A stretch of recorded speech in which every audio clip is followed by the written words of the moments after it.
સમય આવન જાય છે, અને સમયની અંદર તમે તમારી સ્થિરતા કેટલી રાખી શકો છો એ તમારા જ્ઞાન ઉપર આધાર રાખે છે. સમયની અંદર સ્થિરતા તમારી તમારી મજબૂતાઈ છે.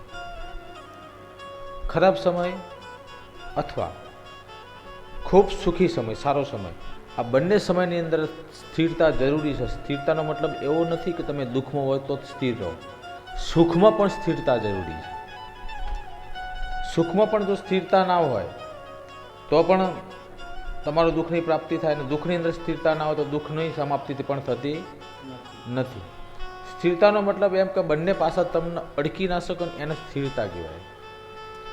એટલે સમયની સાથે સ્થિરતા પણ એ જરૂરી છે, ને એ મોટું જ્ઞાન છે. સ્થિરતા જેવું મોટું જ્ઞાન કોઈ નથી. સ્થિરતા આવડી જાય એટલે તમે સુખની અંદર સગી ના જાઓ અને દુઃખની અંદર તમે ભાગી ના જાઓ. બંને પરિસ્થિતિની અંદર જ્ઞાન થકી મજબૂતાઈને લઈ અને તમે સ્થિર રહો, અને કોઈ પણ પરિસ્થિતિ તમને અડકી ના શકે, આને સ્થિરતા કહેવાય. એ જ સાચું આચરણ. સત્યનું આચરણ જ એ છે. સત્યનો મતલબ જ એવો થાય છે કે તમને બાહ્ય કોઈ વસ્તુ તમને અડકી ના શકે. બાહ્ય કોઈ વસ્તુ, બાહ્ય કોઈ આવરણ તમને અડકી ના શકે. જે માયા પ્રેરિત આવરણો છે, જે નિર્થક આવરણો છે, જેનો સાર્થકતા કોઈ છે નહીં. સત્યનો મતલબ એમ થાય કે તમારા અંતની ખબર પડી જાય કે ભાઈ આ બધું સાચું ખોટું શું, અને આ બધું શા માટે, એનો અંત, જેનો નિચોડ જેને ખબર પડી જાય, એના સત્યતા કીધી. સત્યતા એટલે કંઈ સાચું બોલી જવું એને સત્યતા નહીં કીધી અમે. સત્યને સમજીને અને તમારા આચરણની અંદર શૂન્યતા લાવી દેવી ને અમે. તમારા આચરણમાં એકદમ શાંત થઈ જવું. તમારા આચરણથી તમારે સત્યને સમજીને એ પ્રમાણેનું આચરણ કરવું, સત્યને અનુલક્ષીને આચરણ કરવું, આને સત્ય કીધું. સત્ય કહેવાનો મતલબ એવો નથી કે બધાને સાચું કહી દેવું, નિયમ ઉપર હાલવું. નિયમ બધા ખોટા છે.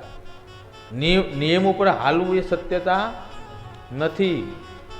સત્યતાનો મતલબ એવો થાય છે કે નિયમ પણ ત્યાં ખોટા પડે છે. આ તમે જે નિયમ બનાવી તેને તમે સત્ય માની લો, એ તો વ્યવસ્થા થકી નિયમો છે. એ અને ખરેખર વ્યવસ્થા થકી નિયમો રહ્યા, અને બધા ખોટા જ છે. પણ વર્તુળ બનાવ્યું છે ને, એ વર્તુળ તૂટે ને એની માટે નિયમ છે. વર્તુળ સુધી સાચો નિયમ, વર્તુળ સુધીની સત્યતા કહેવાય. પણ વર્તુળ બહાર જવાની વાત છે. નિયમોની પણ બહાર જવાની વાત છે. સત્યનો મતલબ એવો નથી કે તમે તમારું જીવન તમે જીવો છો અને એની અંદર પોતાના અંગત જીવનની અંદર, તમારા જીવનની અંદર જે કૌટુંબિકતાની અંદર, સામાજિકતાની અંદર તમે જે નીતિ નિયમથી હાલો છો, એ સત્યતા એટલી સત્યતા છે? એ સત્યતા ખરી? ના, એ સત્યતા નથી. હા, એ સત્યતા ક્યારે બને કે તમે સામાજિક રીતે જે નિયમો બાંધે, સમાજની અંદર વ્યવસ્થા જાળવવા માટે તમે કરેલી પ્રેરણા કહેવાય એને, એ તમારી ફરજમાં આવે છે. એ સત્યતામાં આવતું નથી, એ તમારી ફરજમાં આવે છે. સત્ય તો કંઈક નોખું જ છે. એમાં સમાજ અને કૌટુંબ એ બધાને એક બહારનો વાળો છે, એની અંદર આવી જાય. તમે સમાજમાં જે સત્યતા દ્રષ્ટિ રહે છે તમારી ફરજમાં આવે છે. એ ફરજ ચૂકો નહીં તો સમાજની અંદર તમને સ્થાન સારું મળે, સમાજમાં તમને મોભો સારો મળે, સમાજમાં તમને કંઈક સારા કામ કરી શકો, એટલા સુધી સીમિતતા છે. પણ સત્યની સીમિતતા સમાજમાંથી નથી નીકળતી. એ નાભીમાંથી નીકળે છે, અને એની માટે અમુક સમાજના અંતરાયો રહ્યા ને એ તમારે પાર કરવા પડે છે. મૌન બની જવાય, શૂન્ય બની જવાય. સમાજની અંદર કેવા રીતે એમ કે તમને કોઈ માયા અડકી ના શકે. બધું જ કરવા ખાતર એક ફોર્માલિટી કરતા હોય. સમાજમાં પણ ફોર્માલિટી હોય, કૌટુંબિક પણ ફોર્માલિટી હોય, અને એમ કહેવાય કે તમારી જાતની જીવનની પણ ફોર્માલિટી હોય. તમે પોતે જીવતા હોય ને પણ તમને પોતને એમ લાગે કે હું ફોર્માલિટીથી જીવું છું, મતલબ કે એક દેખાવ કરવું પડે એની માટે, બાકી આમાં કાંઈ છે નહીં. એ સુધી તમને ખબર પડી જાય ને તો સત્યતા સુધી પહોંચાય ગઈ. તમે ખુદ જીવો છો ને એ તમને ફોર્માલિટી લાગે કે આ તો બધું કરવું પડે ને, આનો કંઈ મતલબ નથી. આ કર્તવ્યની અંદર આવે. જીવું, જાવું, ખાવું, પીવું, નાવું, ધોવું, આ બધું શું આવે? જરૂરિયાતો અને કર્તવ્ય. હવે જરૂરિયાતો અને કર્તવ્ય બે નથી પરની વાત કરું છું. જરૂરિયાતો અને કર્તવ્યથી પણ પરની વાત. જરૂરિયાતોનું કર્તવ્ય તો તમારે કરવું જ પડે, પણ એનાથી પરની વાતો કે જે સમજાઈ જાય ને પછી તમને કોઈ દુઃખ તમને અડકી શકતા નથી. બધું જ નિર્થક લાગે, બધું જ સામાન્ય લાગે કે આ બધું જ ખોટું છે, આ બધું શું કામ કરવાનું. દુઃખ અને સુખની બંનેની ભ્રાંતિ દૂર થઈ જાય છે, બરાબર છે. કે તમને સુખ અને દુઃખ કાંઈ નથી, એક પ્રકારનો ભ્રમ છે અને એક પ્રકારની ઈચ્છા છે, અને ઈચ્છાને ભોગવવા માટેની તાલાવેલી છે. આને જીવન કીધું છે. નિર્થકતા પાછળ દોડવું એને જીવન ચક્ર કીધું છે. સમય ચક્ર જુદું છે ને જીવન ચક્ર જુદું છે. નિર્થકતા પાછળ, તમારી ઈચ્છાઓ પાછળ એને પૂરી કરવા દોડવું, આને જીવન ચક્ર કહેવાય. અને સમય ચક્ર એટલે એ બધું જ નિર્થક સાબિત કરો, ભ્રમ સાબિત કરે, એની અંદર તમને સ્વીકાર્યતા લાવી દે, એને સમય ચક્ર કહેવાય. તો એ ભગવાનનું સ્વરૂપ છે. તમે જીવન ચક્રમાં જીવો છો, તમે બધા આવ્યા છો જીવન ચક્રની અંદર, દુઃખો આવ્યા છે અને દુઃખોના અનુસંધાનની અંદર એ દુઃખોને તમે પાર પાડવા, એ દુઃખોનું સમાધાન કરવા, તમે જીવન ચક્રની આવનારા અંતરાયોને પાર પાડવા, એના ઠંડા પાડવા માટે તમે અહીં આવ્યા છો. એને જીવન ચક્ર કીધું છે. તમે જીવન ચક્રમાં જીવો છો. સમય ચક્રમાં જીવતો વ્યક્તિ ક્યાંય ભગવાન આગળ જતો નથી. એને કોઈ દુઃખ અડકી શકતું નથી, એનો કોઈ પ્રશ્ન ઊભો થતો નથી. બધું હોય તમારે જેવું જ, દુઃખે ને એટલા બધા હોય, બધું જ હોય, પણ એને સમય ચક્રને સ્વીકાર્યું છે એટલે જીવન ચક્રનો એને કોઈ મતલબ રહેતો નથી. પણ જેને ફક્ત જીવન ચક્ર સ્વીકાર્યું છે, સમય ચક્રની ભાન જ નથી, સમય ચક્ર શું એ ખબર નથી, એને ઉપાધિઓ વધારે, ઉપાધિઓ કે જે ઉપાધિઓની ગણના થાય, એનું સરવાળા મંડાય, દુઃખ લાગે, લાગણી ઉત્પન્ન કરે, રડવાનું આવે, શું કરીશ ચમ કરીશ, અને કોઈ વસ્તુ, ગમતી વસ્તુ પાછળ સતત તમારું મન વલખા મારતું હોય અને એની પાછળ દોડ કરવાનું થતું હોય, અને એને પામવા માટે સતત તમે વ્યર્થ મહેનત કરતા હોય અથવા સાર્થક મહેનત કરતા હોય, એ મળી પણ જાય, પણ શું તમારી લાગણી એવી ને એવી રસી એની સાથે નહીં, વસ્તુ હોય કે માણસ હોય કે ગમે તે હોય, એ થતું નથી. કારણ કે માયા છે ને, માયા રહીને એ શું છે? ભ્રમ છે. અને માયા રહીને એ એક સમયના આધીન, થોડાક સમય માટે તમને એનું મન ભરી જાય ને પછી તમે ગાડી લાવ્યો હોય, બંગલો બનાવ્યો હોય, કોઈ વસ્તુ પહેરવાની લાવ્યો હોય, એની અંદર મન ભરી જાય પછી એ ઉતરી જાય છે મન. તમે જોજો, તમે આ દીકરીઓ હોય કે છોકરાઓ હોય, એમની વાત કરું છું અમીરભાઈ, તમે કંઈક નવી બજારમાં નવી વસ્તુ દીકરીઓને આવી પહેરવા ઉઠવાની, એટલે તમને એની પાછળ તમને લાલચતા જાગે ને, આ લેવી છે, આ મસ્ત સરસ વસ્તુ, તમે એને પહેરીને તમે કેટલું પહેરશો? વરસ, 2 વર્ષ અમીરભાઈ, વધારે પહેરી શકાશે નહીં. જેટલી લેવામાં ઉતાવળ હતી, જેટલી આમ તાલાવેલી હતી, એનો જ્યારે મોહ ઉતરી જાય ને પછી તમને સામાન્ય લાગે ને કાઢીને ફેંકી દો. અત્યારે શું નવું, પાછી નવાની અંદર પાછી તમારી ચેષ્ટા મોહ લાગ્યો, એ નહીં, હવે આ આવ્યું સારું, આ લઈએ, પછી એ પહેરો, પછી એનો મોહ ઉતરી જાય, એટલે એ સમાપ્ત થાય ખરો? એ સમાપ્ત થતો નથી. જ્યારે લેતા હોય ત્યારે એમ થાય કે જિંદગી પર આ જ ચાલશે, પણ પછી લઈ લીધા પછી મોહ ભંગ થાય છે. એટલે આ ઇન્દ્રિયો રહીને મોહ ઉત્પન્ન કરાવશે, અને મોહ કાયમ ચાલતો નથી, એ ઉતરી જાય છે, એ ઉતરતા પાણી છે, ચડન ઉતર, એ કાયમ રહેતા નથી. પછી બધું આવી જાય ને અંદર, મોહ રહ્યો ને તમને એકદમ લાગણી ઉત્પન્ન કરાવે છે, પછી મોહ ભંગ થઈ જાય ને પછી પાછું એ જ રુદન કરાવે છે. ત્યારે જે વસ્તુને તમે પામવા મથતા હોય, મોહ ભંગ થયા પછી એ વસ્તુને તમે છોડવા મથતા હોય, આનું નામ તો જિંદગી કીધી છે. જેને પામવા માટે રાત દિવસ એક કર્યા હોય, એને છોડવા માટે પછી પ્રાર્થનાઓ કરવી પડે. આનો મોહ કીધો છે. એટલે આ મોહ જાળમાં કોણ? જે જીવન ચક્રમાં પડ્યા છે એના બધી માથાકૂટ છે, પણ જે સમય ચક્રમાં પડ્યા છે ને એ માથાકૂટ નથી. જે નસીબમાં મળ્યું, જે હશે ને એને એ આવશે ને જશે. તમારી રીતે આનંદથી જીવી લેવાનું, મન મારી રીતે જીવી લેવું. જે સમય ચક્રમાં જે આવવાનું જવાનું એ થયા કરવાનું છે. મારા મોજથી જે જિંદગી વધી છે ને એમાં મોજથી મારે જીવી લેવાનું છે. કોઈ પાછળ માયા મોહ રાખવો નથી. મારું હશે મારી જોડે રહેવાનું, મારી વગરનું બધી વસ્તુ જાતી રહેવાની, તો શું કામ મોહ રાખવાનો? આને સ્વીકારી લો તો કોઈ વાતનું દુઃખ લાગે નહીં. તમને કોઈ છોડીને જતું રહે તો દુઃખ લાગે નહીં. તમારી પાસેથી બધી પ્રોપર્ટી કોઈક લઈ લે તો દુઃખ લાગે નહીં. તમારું કંઈક નુકસાન થાય તો પણ દુઃખ લાગે નહીં. સમય ચક્રને સ્વીકાર્યું હોય એને દુઃખ લાગે નહીં. બાકી જીવન ચક્રની અંદર તો કોઈક બોલી ગયું હોય તો એનું દુઃખ, કોઈ તમારે સામું જોયું ના હોય તો એનું દુઃખ, કોઈક મેણું માર્યું હોય તો એનું પણ દુઃખ. અને એમ કહેવાય કે વ્યવહારોનું પણ દુઃખ. કેવું વ્યવહારનું? કે એમને અમારા ઘર આગળથી નીકળ્યા ને તો મને બોલાય નહીં, આ એક સામાન્ય વ્યવહાર, એનું પણ દુઃખ. તો આ દુઃખ ક્યારે લાગે? કે તમે માયાની અંદર જીવો છો ને તમે જીવન ચક્રની અંદર જીવો છો, એટલે તમને બધાની લાગણીઓ એમ થાય કે આને એમ કેમ ના કરવું, એવી ચેષ્ટાઓ એ તમારા હૃદયની અંદર વગોવ્યા થાય છે. બધી ચેષ્ટાઓને જીરો બનાવી દો. સમય ચક્રમાં જીવો, બોલાવાય ના બોલાવાય, શું કાંઈ જીવનમાં નથી. જીવનનો છેલ્લો પડાવ કયો છે? કે બધું નિર્થક છે, બધું છોડી દેવાનું છે, બધું છોડીને જતું રહેવાનું. સમય જેમ તમારો સમય આવ્યો હતો એમ હવે બીજાનો આવશે. તમે ઝડપી ઉંમરના થશો એમ તમારી જરૂરિયાતો રહીને એ ધીમે ધીમે ધીમે ધીમે સમાજની અંદર ઓછી થતી જશે. અને એક સમય એવો આવશે કે સમાજની અંદર પણ તમારી જરૂરિયાત રહેશે નહીં, અને ઘરની અંદર પણ તમારી જરૂરિયાત રહેશે નહીં. તમને કોઈ પૂછવાવાળું નહીં હોય, તમને કોઈ ગણતરી કરવાવાળું નહીં હોય. આવી બધી પરિસ્થિતિ આવવા પેલો અંદર તમારું મન રહ્યું ને એને તો એવું હોય કે હું તો હજુ એવું ને એવું જ છું, મારી કેમ ગણતરી નહીં? કારણ કે સમજતું નથી એટલે તમને દુઃખ હાલે. પણ મને ન મારી દીધું હોય અને સ્વીકારી લીધું હોય સમયને કે હવે હું ઘરડો થયો છું, ઘરડી થઈ છું, અથવા મારો સમય જતો રહ્યો છે, હવે કાંઈ થવાનું નથી, તો મારે શું કામ બલખા મારવાના થાય?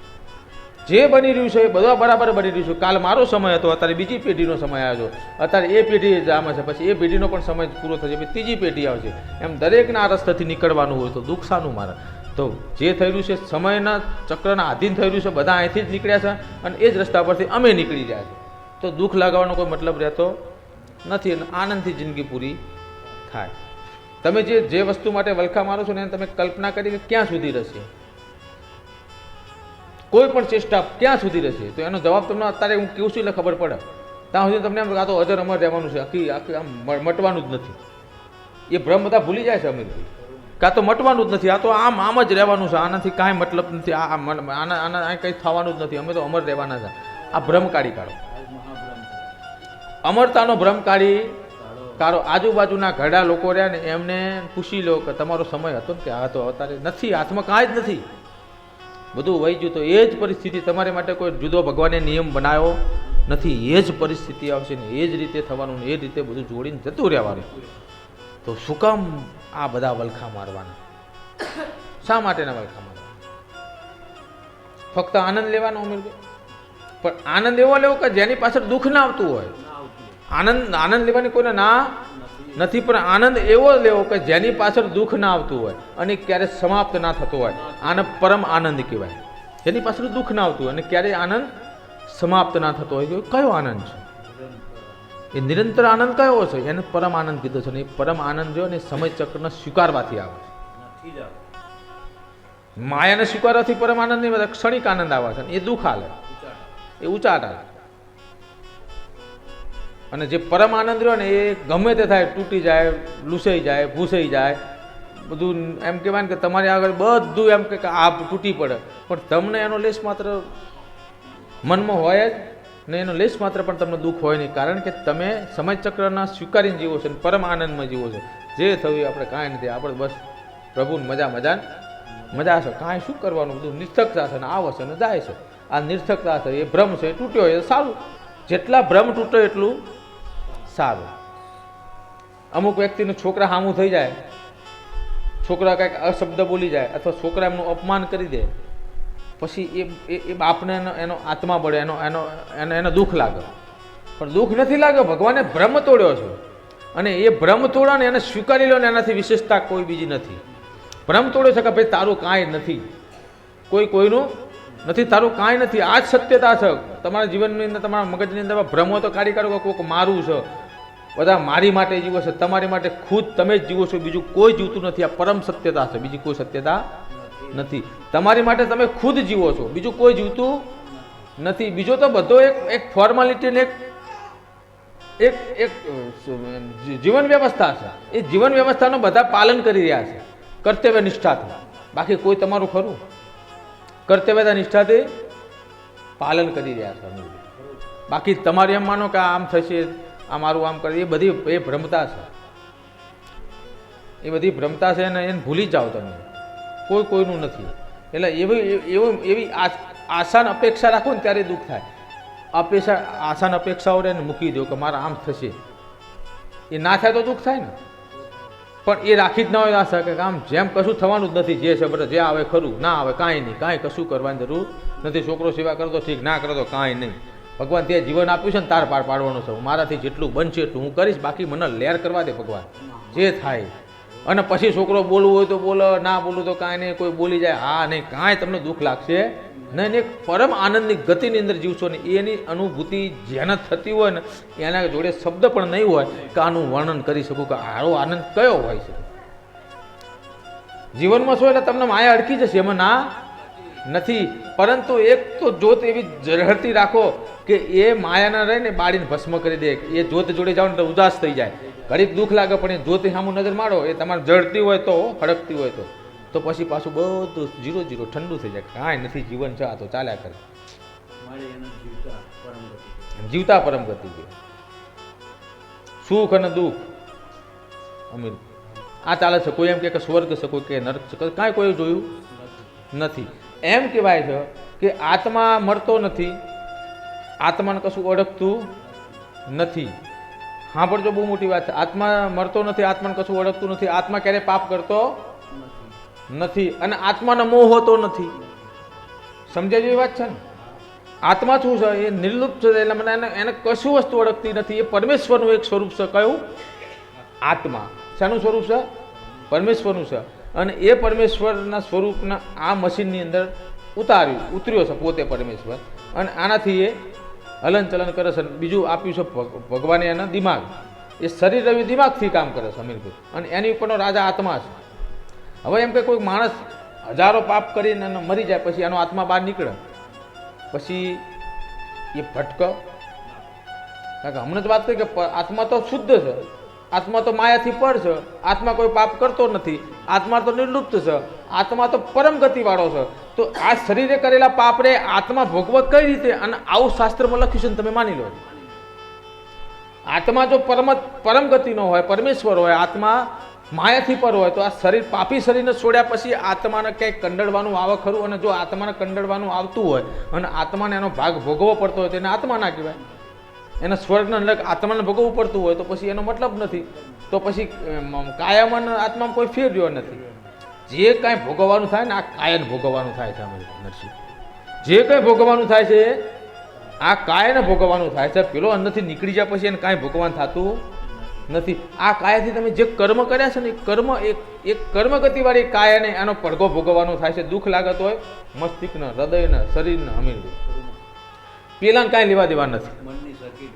આ મનની સર્કિટ આ ભગવાને જે બનાવ્યું છે ને મશીન, આ મશીનને જ બધું લેવા દેવા છે. સ્વર્ગ અને નર્ક બંને આ મશીન થકી છે, આ શરીર થકી છે. સ્વર્ગ અને નર્ક ભોગવવા શરીરને ભોગવવાનું છે, નર્ક પણ શરીરને ભોગવવાનું છે, અને સ્વર્ગ પણ શરીરને ભોગવવાનું છે. એના આત્માને એની સાથે કોઈ લેવા દેવા નથી. કારણ કે આત્મા તો પરમેશ્વર છે. પરમેશ્વરને ભોગવવાનું હોય કે દુઃખી તમારા આત્માનું ઉપર જાય પછી તમારે આમ કરવું પડતું હોય તો માયામાં આવ્યું. આત્મા તો પરમ ગતિનો છે. એ નીકળી ગયા પછી ક્યાંય ઊભો રહેતો નથી ને એને કાંઈ ભોગવવાનું આવતું નથી. એ તત્વની અંદર તત્વ બની જાય છે. તો પછી આવું લખ્યું છે ને એને હું રદિયો આપું છું. જે કંઈ ભોગવવાનું થાય છે આ શરીરને ભોગવવાનું થાય. નરસિંહભાઈ અમીરભાઈ, આ શરીરને ભોગવવાનું થાય. તમારું પાપ, તમારું પુણ્ય, તમારા આ જીવનની અંદર ભોગવીને જ જવાનું છે. ઘડ પણ આવો છે ને એ તમારો નર્કનો દ્વાર છે, અને ત્યાં તમારી ખબર પડે કે તમે શું શું કર્મ કર્યા છે. અમીરભાઈ, એમાં બધું ભોગવવાનું આવે જ તે, અને જીવતા પણ ભોગવતા આવશે પણ તમને ખબર નથી હોતી. તમે એવું નહીં કે યુવાનીમાં કે તમે ખડધડો તમે ભોગવતા નથી નર્ક. એવા ઘણા બધા તમે કર્મ કર્યા છે કે તમારી અંદર તમારે ભોગવવા પડતા હોય, પણ એને તમે અંતરાયો ભોગવીને પાસે તમે એમાંથી છૂટા થઈ જાઓ પછી પાછું બીજું કંઈક આવતું હોય. જેને દુઃખ જીવાય, જેને કહેવાય આ જીવનચક્રની અંદર આવનારા તમામ દુઃખો ને તમારું નર્ક છે, અને જીવનચક્રની અંદર આવતા તમામ સુખો તમારું સ્વર્ગ છે. આ બંને તમે ભોગવી રહ્યા છો.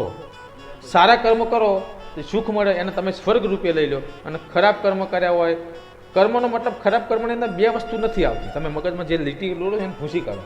ખરાબ કર્મની અંદર કોઈની હૃદય દુખાવાથી માંડી અને કોઈને અન્યાય સુધીની વાત આવે છે.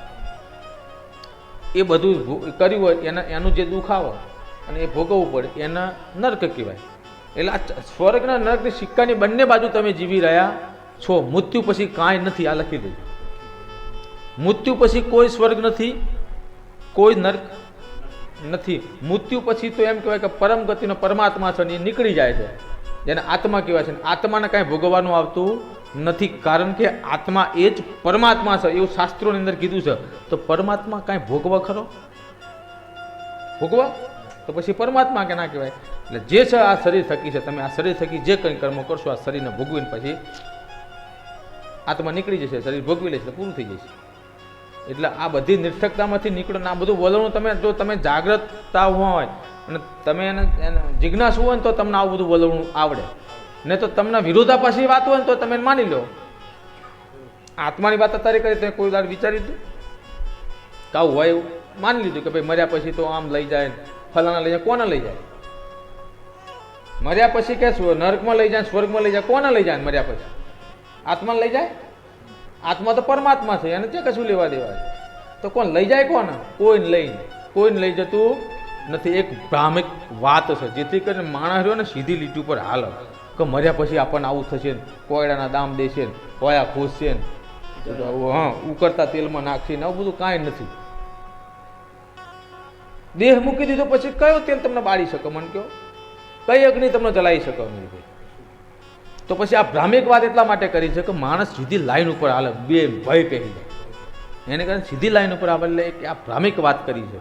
બાકી સ્વર્ગના નરક તો તમારા આ જીવન છે ને એની અંદર જ છે. તમે જેવા કર્મ કર્યા છે ને આ દેહ પડે ત્યાં સુધી ભોગવીને જ જવાનું છે. સારા કર્યા છે તો તમને ફૂલોના હાર મળશે, ખરાબ કર્યા છે તમારે ભોગવવા પડશે. આનાથી મોટી કોઈ રમત છે નહીં કુદરતની. મોટામાં મોટી રમત છે તો આ જીવન છે. આ જીવન તો મોટી કહાની છે, મોટી રમત છે. આ જ છે બધું, સ્વર્ગના નરક બધું મોટો ચમત્કાર છે. એટલે બધા ભ્રામિક વિચારો છોડી દો. મોટું બનવું, નામ કરી દઉં, તેમ કરી દઉં, કંઈક નામ કમાઈ જવું, આ બધી નામના રહી નાઈને પડી રહે, કાંઈ નામ કમાવાની જરૂર નથી. હું સત્ય વાત કહું છું, જેટલો આનંદ લેવાય ને એટલો લઈ લો.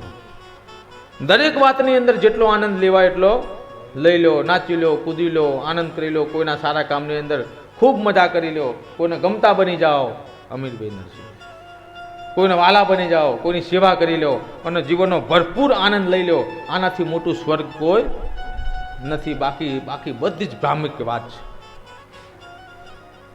પરમ સત્યની વાત કીધી મેં. એક એક ક્ષણનો આનંદ લઈ લો, દુઃખ લગાયા વગર, એક એક ક્ષણનો. કારણ કે જીવન વળીને મળવાનું નથી. અને માયાના જે મોહ રે એને ત્યાગી દો. કારણ કે મોહ જ છે, કાંઈ નથી. જે આજ મોહ છે ને એ કાલ પાછું તમને ઉતરી જશે મોહ, એટલે પછી કાલ તમને ખરાબ લાગવા લાગશે. એટલે મોહથી પણ પર બની જાઓ. જે મળ્યું મોહ તું ચટ આપો. જે જ મળ્યું એને તમારા ભાગ્યનું સ્વીકારીને એમાં પરમ આનંદ મેળવી લો. બાકી કાંઈ જીવનની અંદર નથી. આનંદ સિવાય મોટી કોઈ પ્રવૃત્તિ નથી જીવનની અંદર કે જેને અનુભવી શકાય ને એમાં આનંદ મેળવી શકાય. આનંદ સિવાયની કોઈ પ્રવૃત્તિ નથી. ને આનંદ મેળવવો હોય ને એ ગમે ત્યાંથી મેળવી લે. આનંદથી જીવો. બીજે કોઈની આઘાપાછી કાંઈ નહીં, કોઈ ચિંતા નહીં, કાંઈ નહીં. આનંદથી જીવી લો. આનાથી મોટી કોઈ વાત નથી. શું થશે, ચમ થશે, આ તો નકરી નિર્થકતા છે. તમારા દાદાના દાદાએ તમારી ચિંતા કરીને જતા રહ્યા. આનું શું થશે, શું થશે? આ 5મી 7મી 10મી 12મી પેઢીઓ હાલતી છે, કાંઈ થયું? હાલે જાય ને આ રીતે સમયચક્ર પ્રમાણે ચાલે જાય. એમ તમે કે આનું શું થશે, આનું આમ થશે, આનું તેમ થશે, આમ, એ બધું સમયનો માર છે. અત્યારે સમય એવો ચાલે છે, એમ ના માનશો. તમે દરેકના ઘરની અંદર એક જ પરિસ્થિતિ છે, સાંભળ્યા જેવી છે. અત્યારે હાલમાં એક જ પરિસ્થિતિ છે. છોકરા કામ ધંધા કરતા નથી, છોકરા મોડા ઉઠે છે, એમને કાંઈ આ જવાબદારીનું ભાન નથી. એ શું કરશે, ચમ કરશે, આ દરેક મા બાપના આ વસ્તુ ચિંતા રહીએ સતાવે છે. તમે હતા તમારા બાપને સતાવતી, એ હતા એના બાપને સતાવતી હતી. કારણ કે સમય બદલાય છે. તમે 20 વર્ષ 30 વર્ષ 60 વર્ષની પાછળની વાત, પાછળના જે જીવનમાં તમે જીવ્યા છો એના માપદંડના સરવાળા તમે પેલા આગળ મૂકો છો. એ તો બહુ 20 વર્ષ આગળના સરવાળા મૂક્યા છે. એના નાના કાંઈ લેવા દેવા નથી. કાંઈ કામ નહીં કરતા હશે તો એ લેટ જીવશે. હજુ તમને કહું એ ચમનું જીવશે. એવું આવશે અમીરભાઈ કે બુદ્ધિનો ઉપયોગ કરીને કે પૈસા કમાવાય. તન તોડીને તો તમારા વડવા જતા રહ્યા, હળ હાંકીને જતા રહ્યા, વેઠું કરીને જતા રહ્યા, ભાર ઉપાડીને જતા રહ્યા. નસીબે અમીરભાઈ રાત દિવસ તન તોડ ઊંઘવા તો કોઈને કદાચ મળતું હોય કે નહીં મળતું ખબર નથી. મને તો ખબર કે 3 કલાક 2.5 કલાક ઉતારી અમીરભાઈ એ કરીને જતા રહ્યા. આ શરીરથી તન તોડીને જતા રહ્યા. સમય હતો. તમે એનાથી ઓછું કર્યું તો તમે લેરથી જીવ્યા. તમારાથી તમારા છોકરા ઓછું કરે તો એ લેરથી જીવે છે, અને એનાથી એના છોકરા એ લેરથી જીવશે. એક જ વસ્તુનો ખ્યાલ આપો, શિક્ષણ એના સંસ્કારનું આપજો. બાકી કામ ધંધાની ચિંતા કરતા નહીં. શિક્ષણ શું આપવાનું? સંસ્કારનું અમીરભાઈ. નરસિંહભાઈ, સંસ્કાર હશે ને તો એ દુનિયા ચીરીને બહાર નીકળી જશે, કારણ કે સંસ્કારની પાછળ જ બધી પ્રવૃત્તિઓ થાય છે. સંસ્કારની પાછળ માણસો દોડશે. સંસ્કારનો એના સંસ્કાર સારા છે ને એનો એનો એનો પ્રભાવ બીજા લોકો પર પડશે ને લોકો એની સાથે જોડાશે અને એની સાથે સાથે એનું કામ પણ ચાલશે અને એમાંથી એના રસ્તા મળશે. સંસ્કાર સારા હશે ને તો તમારો છોકરો રહ્યો એ પાર પડી જશે. બાકી તમે કરોડોની પ્રોપર્ટી મૂકીને જશો ને મિલ એની પાછળ મિલ મૂકીને જશો ને મિલનો માલિક એને ઘોષિત કરીને જશો, પણ સંસ્કાર સારા નહીં હોય તે બધું જતું રહેશે અને એને કોઈ બેઠોય બોલાવશે નહીં. એટલે સંસ્કાર સારા હાલજો, બીજી કોઈ ચિંતા કરતા નહીં. બેહવું ઉઠવું, વડીલનું માન સન્માન, કુટુંબ કબીલાને કઈ રીતે બોલાવું ચલાવું, હા ના, અને ક્યાં જઈને ઊભું રહો, બેસવું ઉઠવું, કોની સેવા કરવી અને કઈ રીતે એનું આચરણ કરવું, આ બધું જ તમે તમારા બાળકને શીખવાડી દેશો ને પછી બીજી કોઈ ચિંતા કરવાની જરૂર નથી. આમાં બરાબર હશે ને તો પછી દુનિયાની પાછળ ગાંડી છે. આચરણ મહત્વનું છે નરસિંહભાઈનું, સંસ્કાર મહત્વના, રૂપિયા મહત્વના નથી. બંગલા કાલ, ગાડીઓ કાલ જતી રહે, બંગલા કાલ જતા રહે, જમીન કાલ જતી રહે, ફેક્ટરીઓ કાલ બંધ થઈ જાય નરસિંહભાઈ અમીરભાઈ, પણ સંસ્કારનો દરવાજા રહે ને કાયમ માટે ખુલ્લા રહે. અને સંસ્કારના દરવાજા ભગવાન પોતે પરમેશ્વર ઊભા હોય અને પરમેશ્વર ઊભા હોય ને લક્ષ્મીની ખોટ હોય નહીં, કારણ કે એની સેવા કરો લક્ષ્મી પાછળ પાછળ જ હોય. પણ સંસ્કાર હોય ને ત્યાં સંસ્કારનો દરવાજો ખુલ્લો હશે ને તો તમારે ત્યાં બધી જ સંપત્તિ હશે. સંસ્કારના દરવાજા બંધ થઈ જાય તો પછી હગો ભય કોઈને બોલાવશે ને પછી ભયનો વાંક કરાય. સંસ્કારથી જ બધા પ્રેરાય. તમારા સંસ્કાર જેવા હશે, તમારું આચરણ જેવું હશે, એનાથી જ માણસો પ્રેરાય છે અને એ જ સંબંધ રહ્યો એ લોકો ગમે છે. બાકી બિન સંસ્કારી સંબંધ કોઈને ગમતા નથી. બિન સંસ્કારી વાળા તો રોડ ઉપર મળે ને તો તમારે એની સામું જોવાની ઈચ્છા ના થાય. કારણ અમીરભાઈ, કારણ કે સમય બગડા અને સમયની સાથે સાથે તમારું આખું શું કહેવાય કે વિચાર રહ્યા ને તમારા ભ્રમિત થઈ જાય. અને કોઈક સારો સંસ્કારી વ્યક્તિ મળે તો તમે ઘડી કે 2 મિનિટે ઊભું રહેવાનું થાય ને હસતા હસતા એની જોડે વાત કરીને એ પણ હસો ને તમે પણ હસો, એક ક્ષણ આનંદની રહી એ સંસ્કારી વ્યક્તિ જોડે મળે, બાકી મળતી નથી. એટલે જ્યાં જોઈએ ત્યાં આનંદ મેળવી લો અને સંસ્કાર તમારા બાળકને હાલજો. રૂપિયાને આપો તો ચાલશે પણ સંસ્કાર જરૂરથી હાલજો. હું એવું શીખવતર જોઉં છું. અમીરભાઈ નરસિંહભાઈ રજા.